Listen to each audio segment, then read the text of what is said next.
Nakaabot na sa Agusan Del Sur ang delegasyon sa Western Visayas para sa Palarong Pambansa 2026. Sa interview sa Bombo Radio kay Mr. Hernani Escolar Jr., ang spokesperson sa Department of Education Western Visayas, iyagin pahayag nga lakip sa mga nakapadulong na sa nasambit nga lugar, amo ang masobra 700 ka-delegates ng rehiyon. Suno kay Escolar, ginamonitor gid ang mga kabataan nga magarepresentar sa Western Visayas, ilabi na sa nga tuman kainit ang panahon nga posible man makaapekto sa ilang performance. Lakip sa mga nagpadulong sa Agusan among medical officers kaangay sa mga doktor kag nurse agod mahatagan gilayon sang assistance ang nagakinahanglan sang bulig.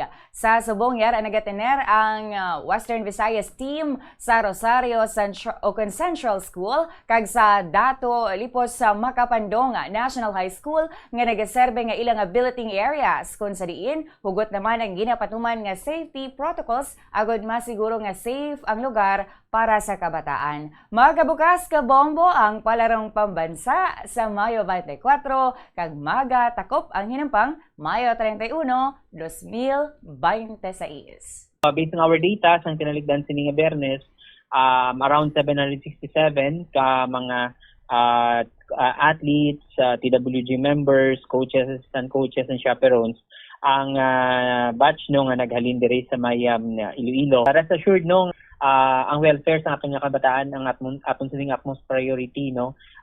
Siguro kay tinita mulikawan subong init man ang panahon kag tama kadamo ang delegation, but nevertheless we are here no to ensure the safety sa mga kabataan naton, and hindi magkabalaka no kay may medical officers kita kag may mga doctors and nurses kita nga nakaupod no sa aton sining delegation.